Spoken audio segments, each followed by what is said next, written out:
Good afternoon.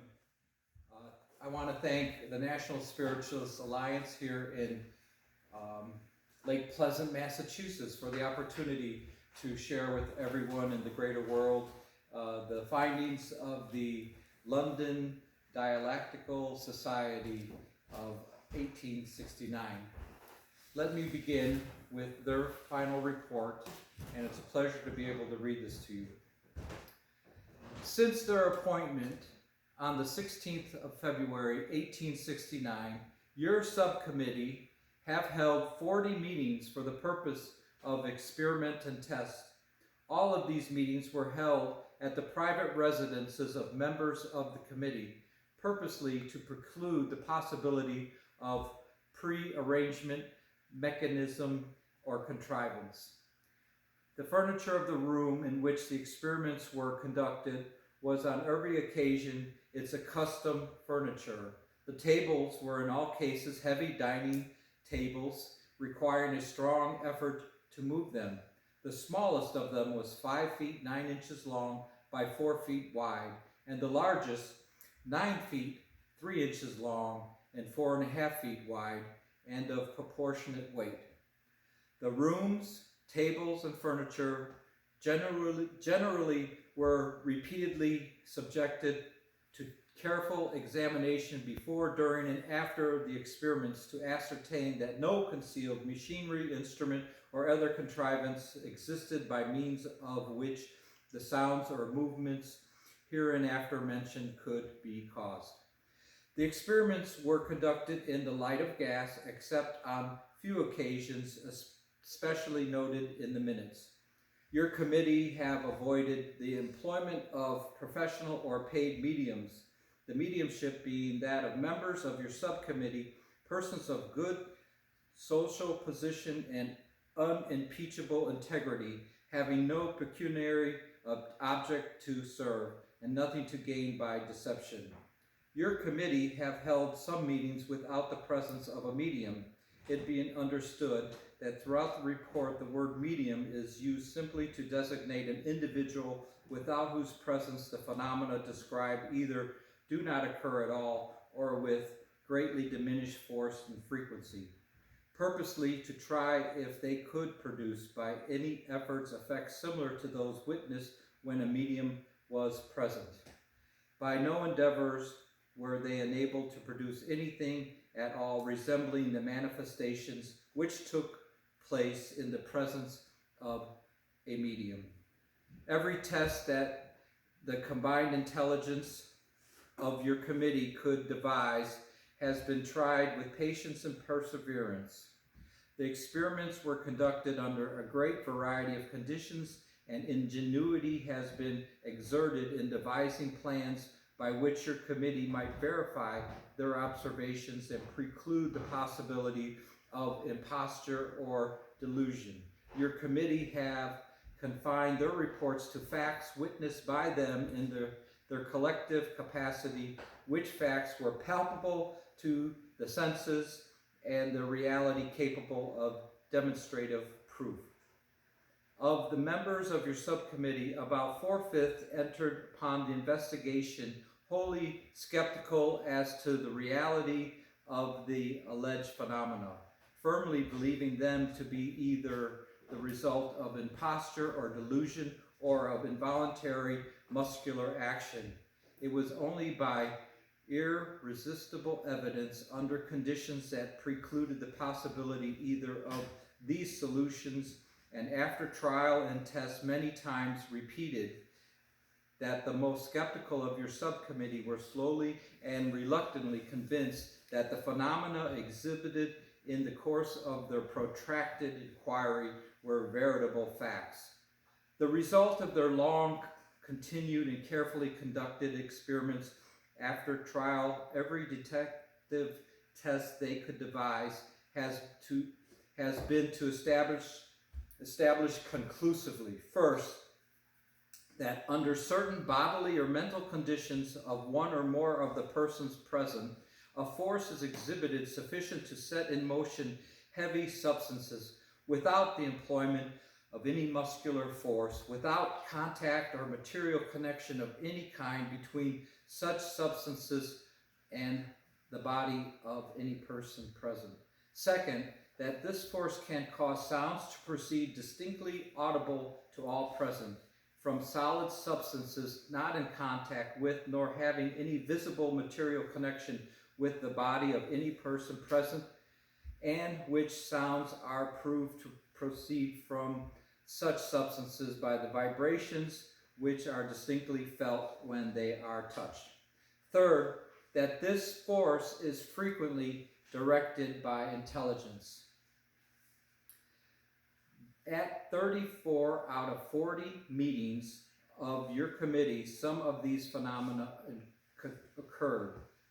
A description of one experiment and the manner of conducting it will best show the care and caution with which your committee have pursued their investigation.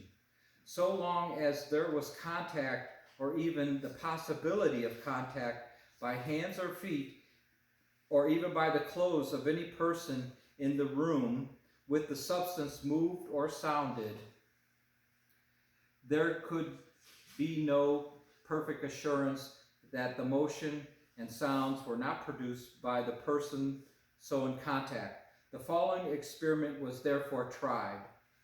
On an occasion when 11 members of your subcommittee had been sitting round one of the dining tables above described for 40 minutes, and various motions and sounds had occurred, they, by way of test, turned their backs of the chairs to the table at about 9 inches from it. They all then knelt upon their chairs, placing their arms upon the backs thereof. In this position, their feet were, of course, turned away from the table, and by no possibility could be placed under it or touch the floor. The hands of each person were extended over the table at about 4 inches from the surface. Contact, therefore, with any part of the table could not take place without detection. In less than a minute, the table untouched moved 4 times, at first about 5 inches up to one side, then about 12 inches to the opposite side, and then in like manner 4 inches and 6 inches respectively. The hands of all present were next placed on the backs of their chairs and about a foot from the table, which again moved as before 5 times over spaces varying from 4 to 6 inches.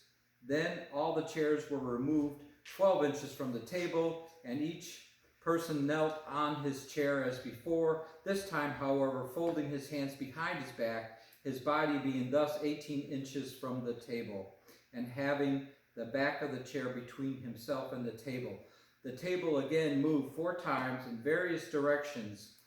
In the course of this conclusive experience, and in less than a half an hour, the table thus moved without contact or possibility of contact with any person present 13 times, the movements being in different directions, and some of them according to the request of various members of your subcommittee.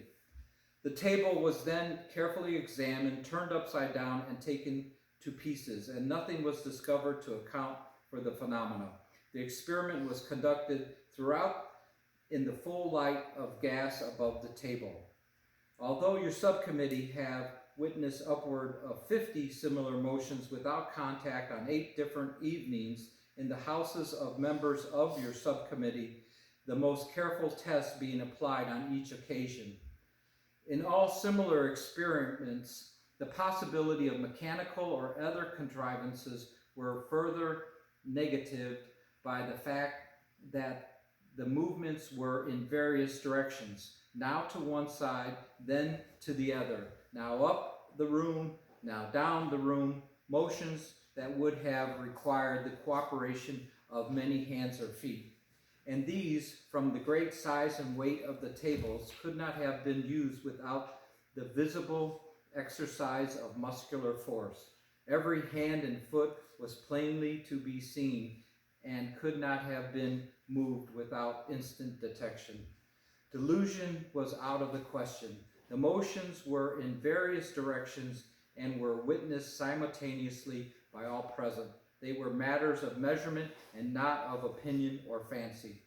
and they occurred so often under so many and such various conditions, with such safeguards against error or deception, and with such invariable results as to satisfy the members of your subcommittee by whom the experiments were tried, wholly skeptical, as most of them were when they entered upon the investigation, that there is a force capable of moving heavy bodies without material contact, and which force is in some unknown manner dependent upon the presence of a human being. Your committee have not collectively obtained any evidence as to the nature and source of this force, but simply as to the fact of its existence. There appears to your committee to be no ground for the popular belief that the presence of skeptics interferes in any manner with the production or action of the force. In conclusion, your committee expressed their unanimous opinion that the one important physical fact thus proved to exist, that motion may be produced in solid bodies without material contact by some hitherto unrecognized force operating within an undefined distance from the human organism and beyond the range of muscular action, should be subjected to further scientific examination with a view to ascertain its true source in nature and power. The notes of the experiment made at each meeting of your subcommittee are appended to this report. Well, this is very simply proved that the spirits of the dead are not dead, and they have the power in the right conditions to prove it. So by a dumb table, eternal life was proven in 1869. This is a scientific proof of how spiritualism was proven.